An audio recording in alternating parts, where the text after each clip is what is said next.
হাজারো পর্যটকদের আগমনে লোকসান কাটিয়ে লাভের মুখ দেখছেন কুয়াকাটার ব্যবসায়ীরা।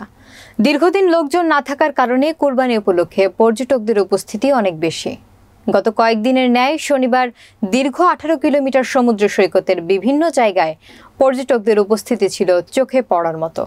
সৈকতের চায়ের দোকান থেকে শুরু করে হোটেল সহ অন্যান্য ক্ষুদ্র ব্যবসায়ের মাঝে ছিল ব্যস্ততার ছাপ। কলাপাড়া থেকে KM খায়রুল ইসলাম সংগ্রামের প্রতিবেদনে থাকছে বিস্তারিত। সৈকতের ফটোগ্রাফার আব্দুর রহিম ফকির জানান, আমি সৈকতের ছবি তুলে জীবিকা নির্বাহ করি। দীর্ঘদিন লোক না থাকার কারণে ব্যবসা বন্ধ ছিল। আলহামদুলিল্লাহ, ঈদের দিন থেকে এখন পর্যন্ত আমি ভালো ইনকাম করছি। ক্ষুদ্র ব্যবসায়ীদের পাশাপাশি ব্যস্ত সময় পার করেছেন থাকার হোটেল এবং খাবার হোটেলের কর্মচারীরা। কুয়াকাটা স্পট ব্যবসায়ী সমিতির সভাপতি মাসুদ ব্যাপারী বলেন, কুয়াকাটা অনেক লোক হওয়াতে আমাদের ব্যবসা অনেক ভালো হয়েছে। কুয়াকাটা হোটেল মোটেল অনার্স অ্যাসোসিয়েশনের সাধারণ সম্পাদক মোতালেব শরীফ বলেন, প্রতিটি হোটেল মোটেলের প্রায় 80% রুম বুকিং ছিল।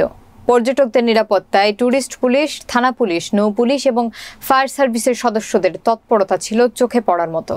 ট্যুরিস্ট পুলিশ কুয়াকাটা জোনের পুলিশ সুপার আনসার উদ্দিন বলেন, কুয়াকাটাতে ঈদের আনন্দ উপভোগ করতে আসা পর্যটকরা যাতে কোনো ধরনের সমস্যার সম্মুখীন না হয় সে ব্যাপারে আমরা সর্বদা সতর্ক অবস্থায় ছিলাম।